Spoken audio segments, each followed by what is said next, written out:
If you're fairly new to walking in the Peak District, it's a great idea to pick up a guidebook like Paul Besley's here. I've used it many times, and not only does it show you the great walks, but it'll also explain the sort of things that you're going to see on that walk. And all that information goes together with your map reading to get you to plan accurately and correctly. And here we are at Fairholmes Car Park. Fantastic, great location. Get there nice and early. It's got all the facilities and they all open for 8 o'clock.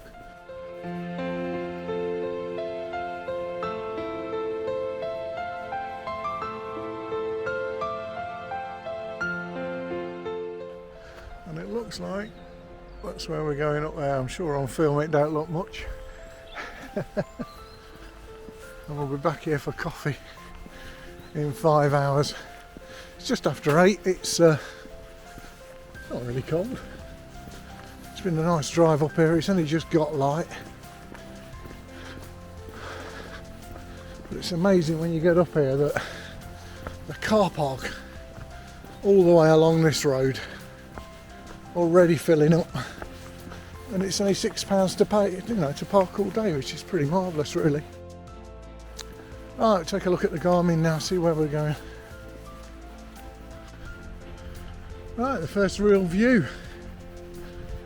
Only 100 yards in and we're right at the Derwent Dam, which is quite spectacular from this side. Bit of early Victorian engineering, I seem to think. Morning.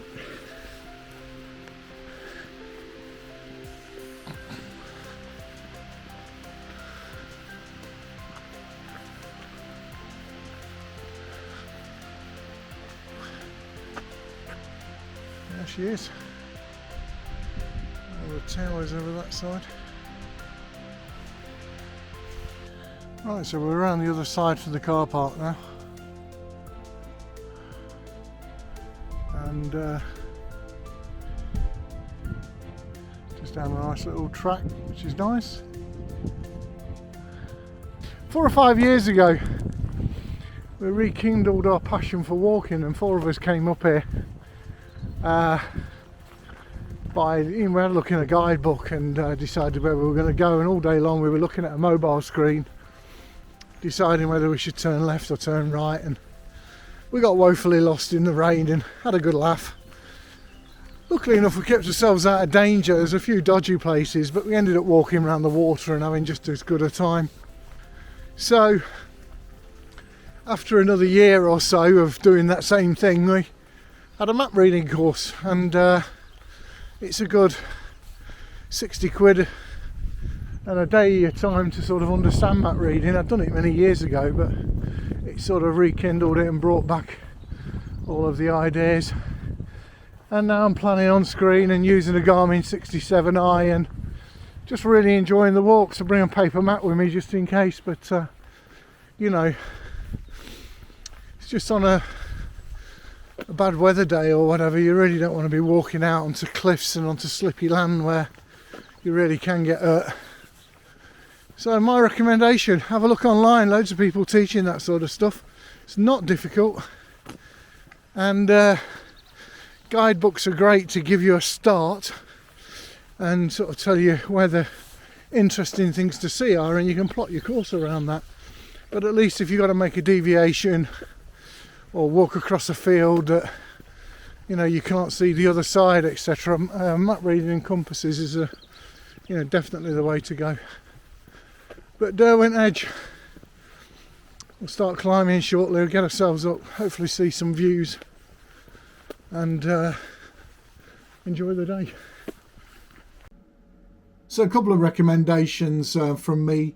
When we looked at map reading, we found a company in the Midlands and we had a day with them down at Daventry, and it was fabulous. Absolutely recommend them. This is their website. And also another shout out to a company called GPS Training.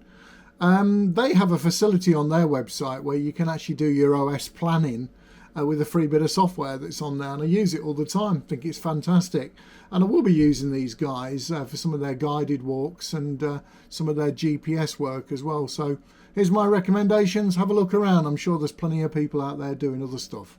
Beneath this water lies Derwent village. Well, that's the Derwent water right there. Right, so far it's not been too bad. Nice little track, but we're going to turn off in a minute. This might even be the place. Let's have a look at the Garmin.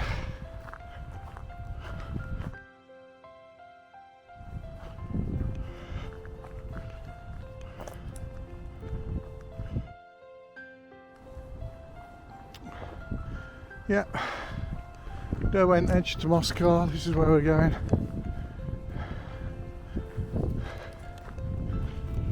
So we finally start to make a little climb.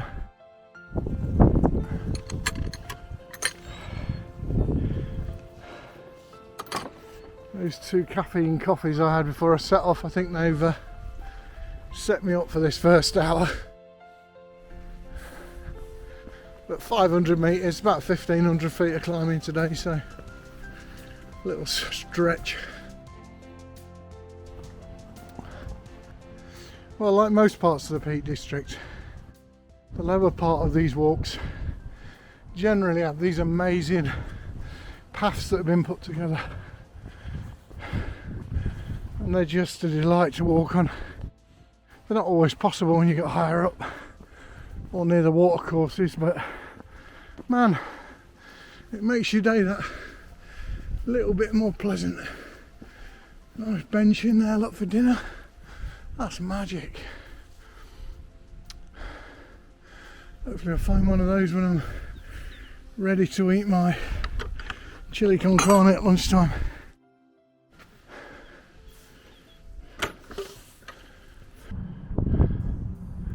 As you'd expect, the views just get better and better the higher you get. We just come up this little track there, look. Still quite pleasant at the moment. Right, the landscape starts to change now. You start to see the edge. You can start to see the stones that are synonymous with this area. And we're going to meander up there somewhere. I think we'll probably go over to the right, but I will check. Here we are at the top of the first climb. It's not been too bad.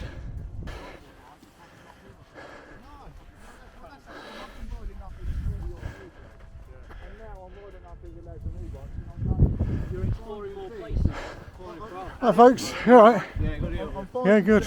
I've ridden past since like 1989. And do you know what? It wasn't a bad climb, I don't know. That can't have been 1500 metres, I can't believe 1500 feet. 500 metres, but who knows? I'll check on the map and but yeah, quite a pleasant gallop. There's a nice path up here. You've got 4 cyclists there arguing about the merits of electric bikes and how they're visiting places that they've never been able to do for years, so each to their own, eh?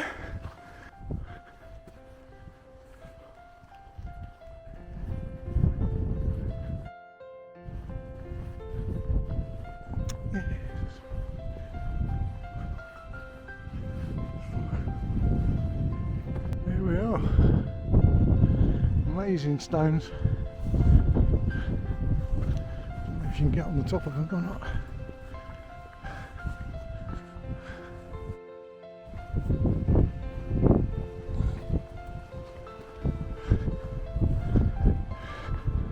On the summer's day, I bet there's a scramble up there, and you know, you get an amazing view of the ridge.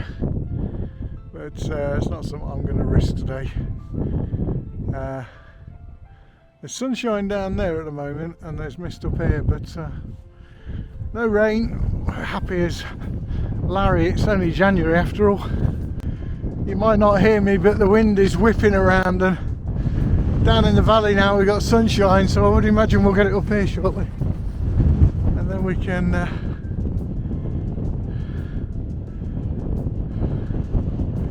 get ourselves over there along the path. Lovely little path to walk on.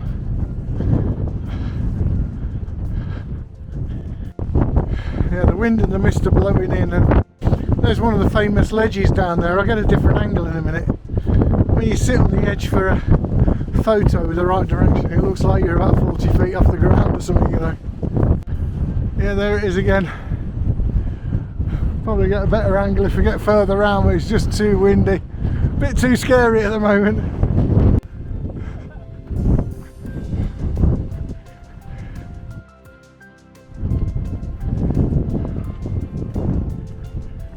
Wow, we've just dropped, not quite sure where, because it was so windy a moment ago.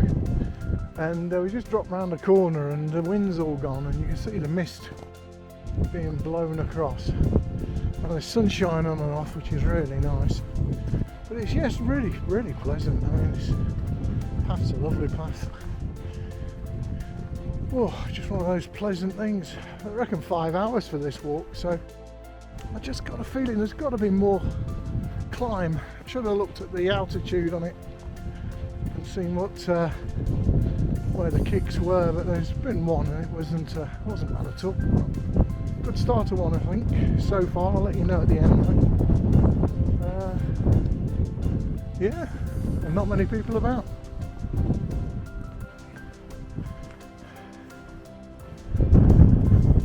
See what the view's like over here. Take a detour for a moment.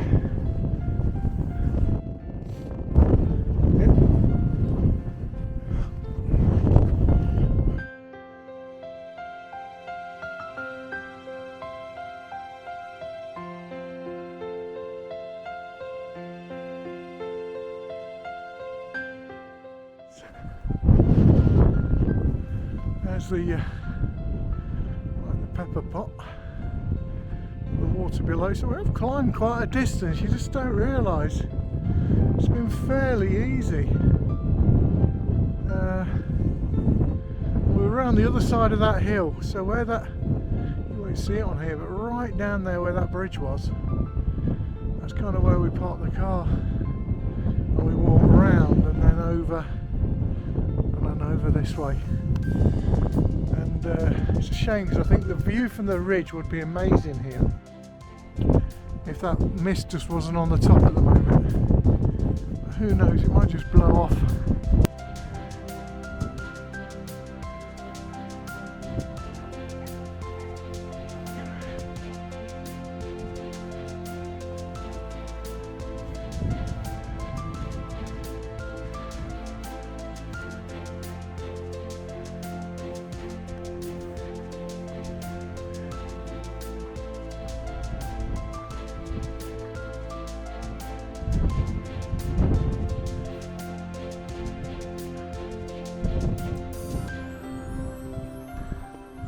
Imagine walking across here without this path.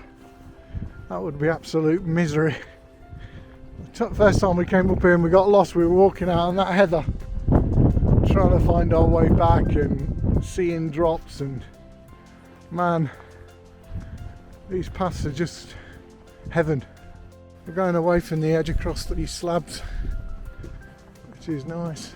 Bit of mist about still, but looking over there, the weather's all cleared up. So yeah, great day. No complaints at all. Another day when I get an early lunch and a long sit down, I think. I've been carrying this chili con carne. I think it's done more air miles than a jumbo jet. Everywhere I've been I've carried it, and the cooker and the place to make me tea and everything. Very rarely do I find a nice place where I think it's all worth unpacking that. You know, maybe sandwiches would be easier, but you know, today's going to be the day, I think.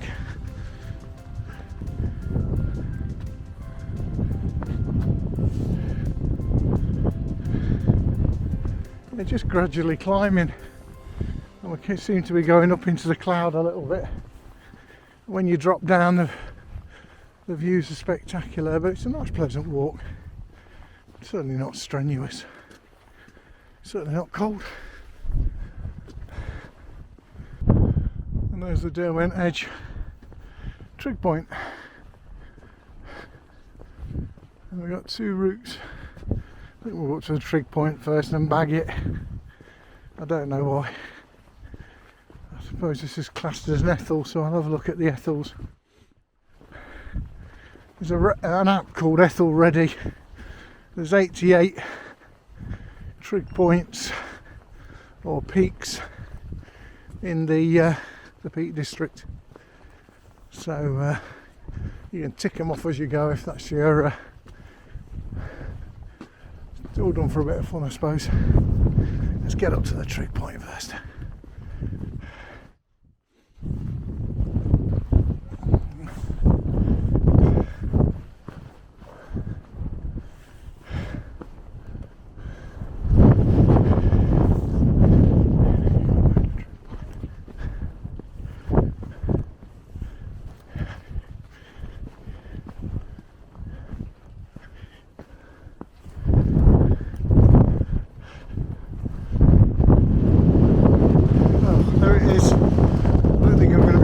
Over there to get to it.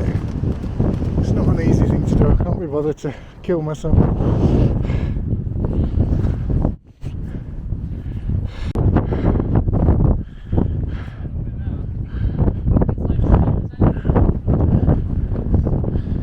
Yeah. Oh, you made it. You got to be a mountain goat. You went up here.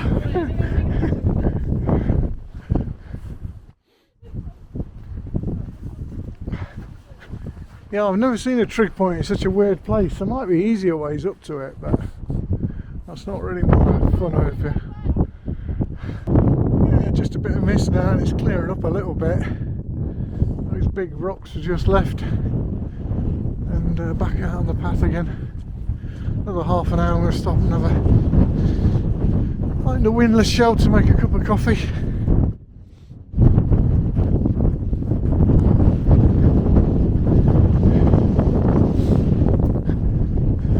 Late.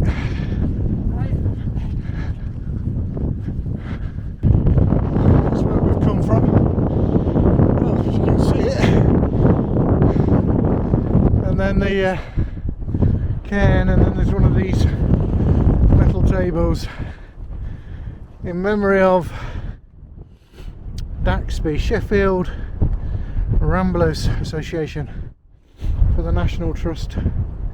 I had a situation where I was just merrily plodding down there, following everybody else, and then my Garmin said I should have turned right a bit further up here, which is interesting. I was in a world of my own, but I'd only gone about 20 feet past the marker, so here it is, here's the path. Wow. And that's all down to this thing. Look, it says, probably can't see it on the screen, but it says on course now. And there it is, taking me over. Yes, this chili con carne has travelled many miles with me. It's finally getting eaten. Never tried one of these before, and it's the first time I've really given the jet boil a bit of a go. It's the OEM version of the jet boil. I forget what it's called, the Hero. OEM Hero. So we'll do this, we'll have a cup of coffee. We're making good time because it's only about, it's about 11:30, so I've only got about an hour and a half to get back, so let's have something to eat and spend half an hour in this lovely location.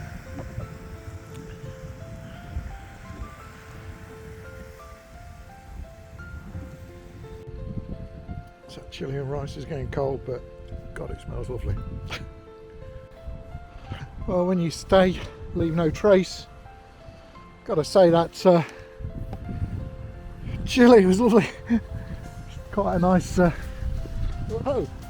nearly fell over. I'll just check again. Chili was lovely. Got myself a nice coffee now. Can start to warm my hands on it a little bit as well. We're getting a bit cold sitting still. Walking down a nice bit here. Right, I've got my coffee companion coming down a lovely path, and let's have a look. I remember this path now. I think we're going to get to the end and I'm going to be able to film the turn off that we missed when we didn't have a map. I think even when you got a map, it's very easy to miss the turn off. I just did that at the top, and just by chance I looked at the Garmin, but I think it would have bleeped at me and said, you know, sort of turn right, because the path going that way was a nice paved one, and you think you're going the right way, but heaven knows where that's going to. Wow, how the landscape's changed again. Now the peak has gone from light to dark. Very, very windy. Just gone through the babbling brook. And a climb. We haven't had a climb for a while. I thought there might be one or two more today. But again, it's still not severe and it's still quite comfortable, so. Just got those legs where you stop for lunch and try and start again. Yeah, So, my mum had that as well actually. Yeah. Oh, I know. Yeah, she had the last 2 years of her life in a home. Right. Just, she didn't know who she was and we didn't know who she was and stuff. Fortunately, because I cared for my mum and dad, they both knew me to the end. Oh, cool. But from being a high altitude guide, I had to give it up Oh, did you? to look after. Not had to. Yeah, you needed to. You only yeah, get your yeah, parents once, Yeah. don't you? And Well, if you're back don't- out now, aren't you? Yes, Yeah, the so daylight I'm doing today. the rounds. It's about perfect today for Oh, me. it's just Yeah, stunning. it's Where lovely are up on you the edge. walking? I set off at 8 from Fairholmes, Yes. and so I'm almost back on, so I'm not too far you back. are. Yeah. Yes. You dropping down to Howden and then along. Yeah. Yeah. Lovely. Another coffee. Lovely to see Lovely you. to meet you. I'll Bye get you running now. away. Look, you look a lot fitter than I do. Well done. Bye. She was just explaining it was an anniversary of her dad passing away. Him and his wife had dementia, and she's got a strange hat on with buttons, and it was stuff for them to fiddle with, which I kind of get. My mum had the same, and anything that sort of she was saying that they remembered her to the end as well, which is really nice, because dementia is often cruel. They don't know where they are and who they're with, and it's just about keeping them comfortable, isn't it? So yeah, she's out on a good run. High altitude runner she is, so didn't get her name, but yeah, it's lovely to see somebody in the middle of nowhere. Right, just in the distance I can see the lake for the first time in quite a while. We're descending quite heavily now as well. So we're definitely on the way down to Howden. I think we'll be down by the side of the dam in less than 30-40 minutes, I would imagine. Which makes it about 1 o'clock. And then take a few photographs there. We'll be back to the car by 2.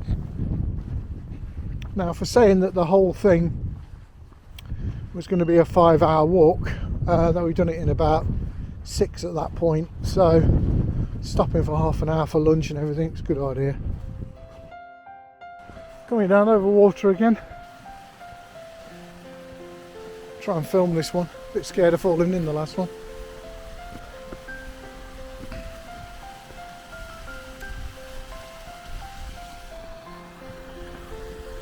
Some kind soul has put some bricks out for us.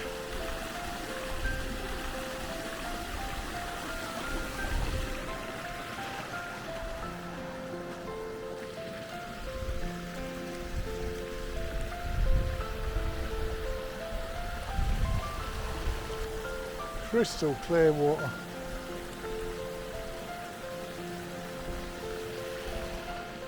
And up we go again. So the climbing that I estimated 543 metres. Yeah, I think at the end you're climbing the odd 100 metres up and 100 metres down. So, but it's not Scarfell Pike, it's not continual, it's not a Helvellyn type walk. This is just a nice pleasant walk really. This path takes you all the way back to Fairholmes Car Park, so we're okay. And the guy was just telling me that he came to try and park here at 10 o'clock this morning, not a space left. He had to turn around, go all the way back to Bamford, park near the mill, and then he was telling me 2 of the stepping stones had disappeared, which is the bit that everybody comes to see really.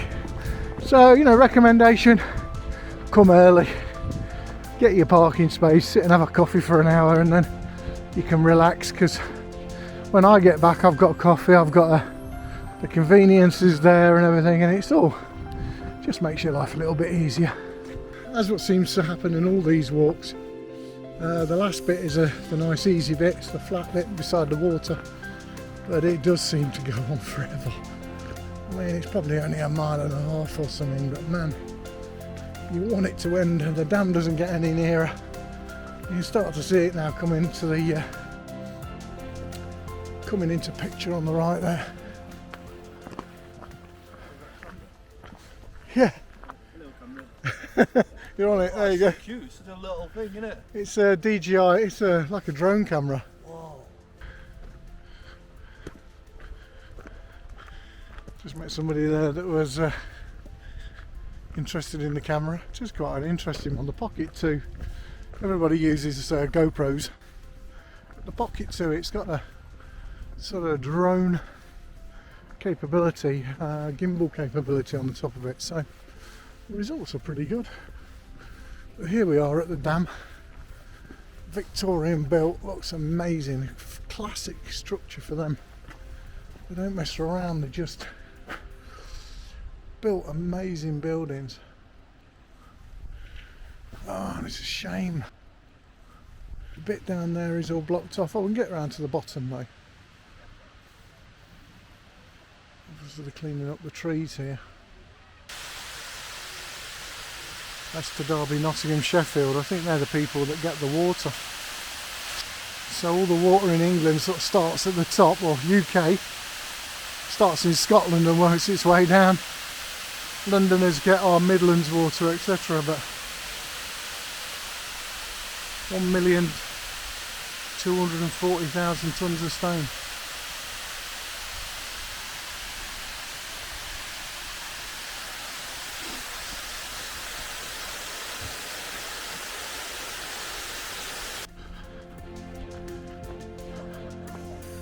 And here we are, back to the visitor centre. And coffee at 1:10, which is earlier than I thought. Set off just after 8, so that's 6 hours, and it was a 5-hour walk.